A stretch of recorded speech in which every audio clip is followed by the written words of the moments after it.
안녕하세요. 구약스터디입니다. 성막 건축에 관한 지시는 가장 먼저 성막에서 가장 거룩한 구역인 지성소에 두게 될 증거궤와 속죄소에 관한 지시였습니다. 그리고 나서 두 번째로 거룩한 구역인 성소에 두게 될 진설병상과 등잔대를 설명했습니다. 그리고 26장에서는 성막 자체에 대한 명령을 전달합니다. 이 구조물이 성막 본체입니다. 그리고 성막 본체 사방에 울타리를 쳐서 뜰을 만듭니다. 이것이 번제단이고 이것이 물두멍입니다. 성막 본체에는 지붕이 따로 없고 덮개가 지붕의 역할을 하는데 덮개는 모두 4개로 구성됩니다. 성경 본문은 첫 번째 덮개를 성막 미슈칸이라고 부릅니다. 성막은 10폭의 휘장으로 구성되는데 10폭의 휘장은 가늘게 꼰 배실과 청색, 자색, 홍색 실로 그룹을 공교히 수놓아 만들어야 합니다. 공교하게 수놓으라는 표현은 창의적이고 상상력이 풍부한 예술가의 작품에 해당한다고 할 수 있습니다. 한 가지 재료로만 짜는 일은 단순한 직조공의 작업에 속합니다. 또 여러 가지 색실로 수를 놓는 작업이라도 성막 문에 치게 될 휘장에는 공교히 수놓으라는 표현이 없습니다. 오직 성막을 덮는 첫 번째 휘장과 지성소를 가리는 휘장에는 그룹을 정교하게 수놓으라는 표현이 나타납니다. 첫 번째 덮개가 될 10폭의 휘장은 5폭씩 연결해서 2개의 긴 휘장으로 만들고 2개의 긴 휘장을 금고리 50개로 연결해서 가로 28규빗, 세로 40규빗의 거대한 휘장을 만듭니다. 이 거대한 휘장이 지성소와 성소로 구성된 성막 본체를 덮게 됩니다. 두 번째 덮개는 성막을 덮는 천막으로 표현되어 있습니다. 두 번째 덮개는 염소털로 만들되 11폭을 만듭니다. 5폭을 연결하고 또 6폭을 연결해서 2개의 긴 휘장으로 만듭니다. 그리고 그 2개의 긴 휘장을 노스로 된 고리 50개로 연결해서 가로 30규빗, 세로 44규빗의 거대한 천막을 만듭니다. 두 번째 덮개의 재료인 염소털의 기능적인 역할은 방습과 보온이라고 할 수 있습니다. 그러나 상징적인 의미로는 염소털 천막이 예수 그리스도의 속죄 사역을 나타낸다고 할 수 있습니다. 대속죄일에는 2마리의 염소가 필요했는데 하나는 야훼 하나님을 위한 것이고 다른 하나는 아사셀을 위한 것입니다. 야훼를 위한 염소는 백성을 위한 속죄 제물로서 하나님께 드립니다. 이때 대제사장은 백성을 위한 속죄제 염소의 피를 가지고 휘장 안에 들어가서 지성소의 속죄소 위와 속죄소 앞에 그 피를 뿌립니다. 아사셀을 위한 염소는 백성의 모든 죄를 짊어지고 광야에 버려지게 됩니다. 세 번째와 네 번째 덮개는 재료 외에는 크기나 제작 방식, 설치 방법이 주어지지 않았습니다. 세 번째 덮개는 붉은 물을 들인 순양의 가죽으로 만들고 제일 바깥쪽 덮개인 네 번째 덮개는 해달의 가죽으로 만들라고 지시합니다. 세 번째와 네 번째의 가죽 덮개의 실질적인 기능은 세찬 모래바람과 비와 뜨거운 태양으로부터 성막을 보호하기 위해서일 것입니다. 그러나 상징적인 의미로는 세 번째 덮개인 붉은 물을 들인 순양의 가죽은 희생 제물의 피 흘림을 표현한 것으로 대속 제물로 죽임당하시고 피를 흘리신 예수 그리스도를 상징한다고 할 수 있습니다. 해달의 가죽은 성도들을 위한 보호자가 되시는 예수님을 의미한다고 할 수 있습니다. 예수 그리스도께서 영적 전투의 최전선에 서서 어둠의 세력들의 공격으로부터 성도들을 보호해 주시는 것을 의미합니다.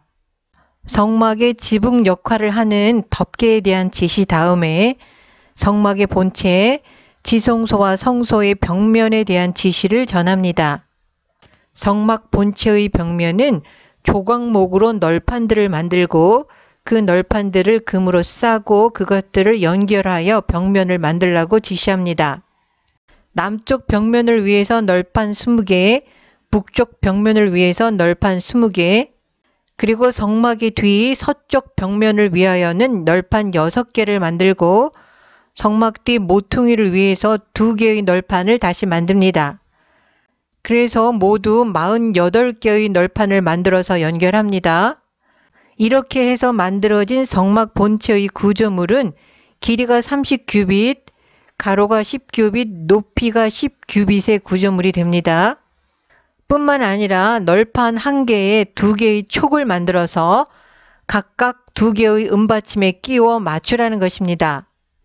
모두 48개의 널판에 끼울 은받침은 96개가 됩니다.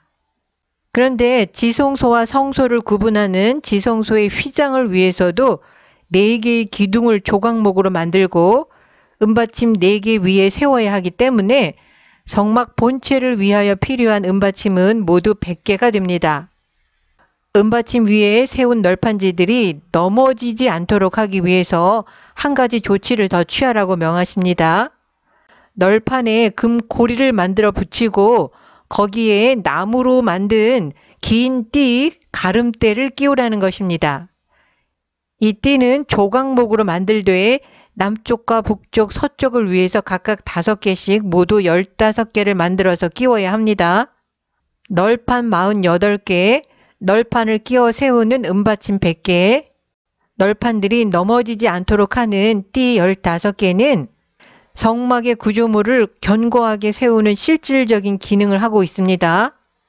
널판들과 널판을 끼워서 세우는 은받침, 그리고 널판이 넘어지지 않도록 고정하는 띠는 구조물을 견고히 세우는 실질적인 기능 외에도 상징적인 의미들을 찾을 수 있습니다.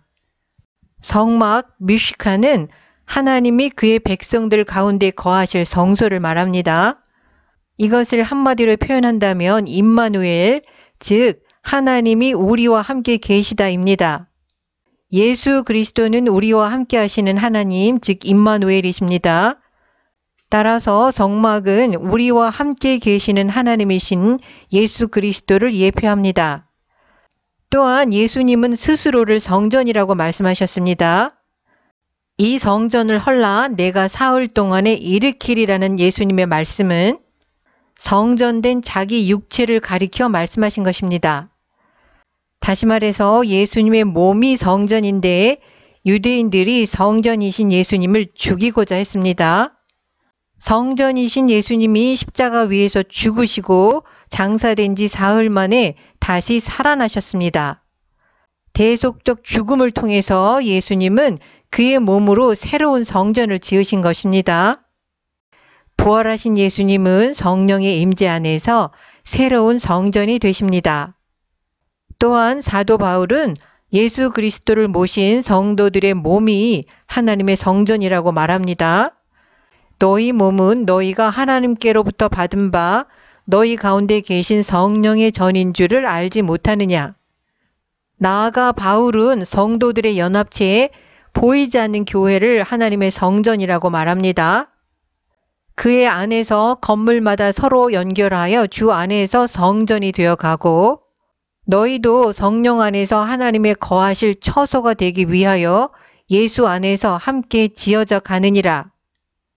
이와 같은 신약 성경의 말씀들과 연결해 보면 성막의 본체를 견고하게 세우기 위한 널판들과 은받침들 그리고 널판을 붙들어주는 띠들은 그리스도의 몸인 교회가 연합하고 각자 자기에게 맡겨진 역할을 성실하게 수행할 때 견고하고 흔들리지 않은 교회로 세워질 수 있음을 상징한다고 해석할 수 있습니다. 성막 본체의 뼈대가 구체화되었기 때문에 다음에는 지성소와 성소를 구분하는 휘장에 관한 설명이 나옵니다. 성막 본체는 이 휘장에 의해서 두 구역으로 구분되는데 휘장 안쪽 구역은 높이와 넓이와 길이가 10규빗인 완전한 정육면체입니다. 이곳이 지성소이며 증거궤와 속죄소가 놓여지게 됩니다. 휘장의 바깥쪽이 성소인데 높이와 넓이가 10규빗, 길이가 20규빗의 육면체입니다.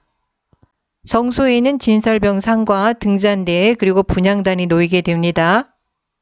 너는 청색, 자색, 홍색 실과 가늘게 꼰 배실로 짜서 휘장을 만들고 그 위에 그룹들을 공교히 수놓아서 금 갈고리로 네 기둥 위에 들이우되 지성소와 성소를 구분하는 휘장은 가장 거룩한 구역을 가리는 기능 때문에 가리는 휘장으로 부르기도 하고 증거의 휘장 또는 성소의 휘장으로 부르기도 합니다.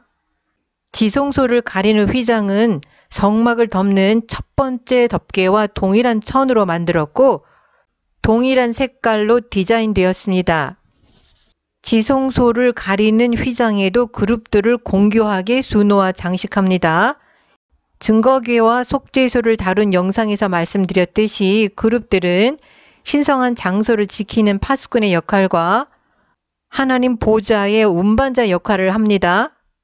지성소는 하나님이 임재하시는 곳이니까 신성한 장소를 지키는 파수꾼이며 하나님의 보좌의 운반자인 그룹이 지성소 안에 있는 것은 당연합니다.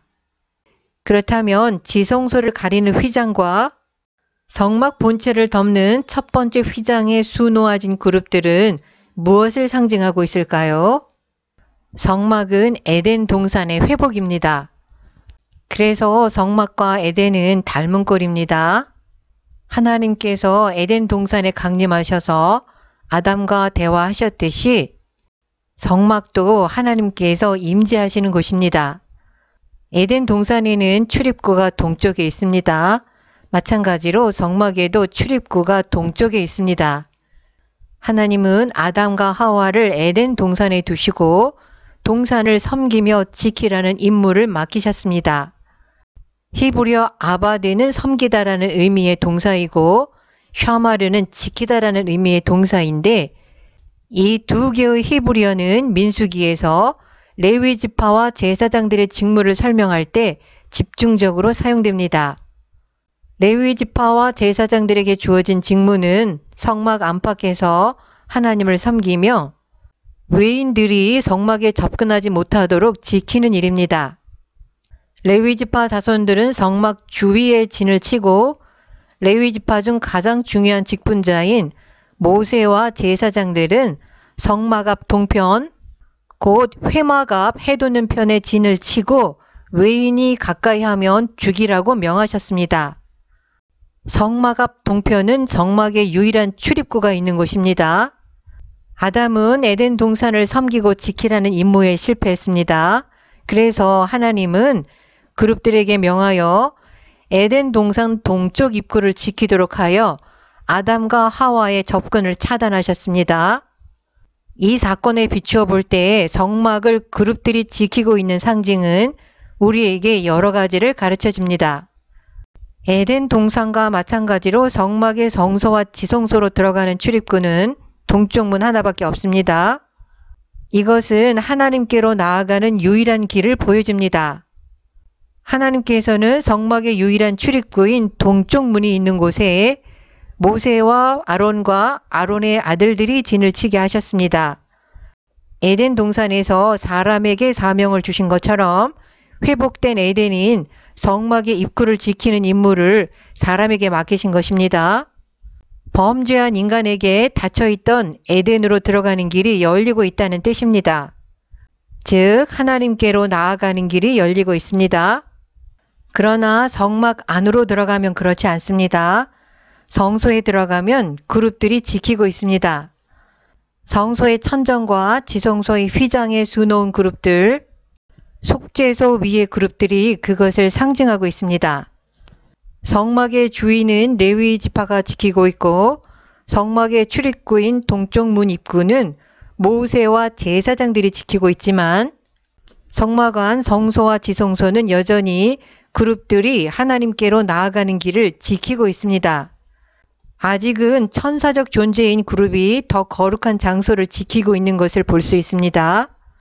그런데 새 아담, 둘째 아담, 마지막 아담이신 예수 그리스도께서 오셨습니다.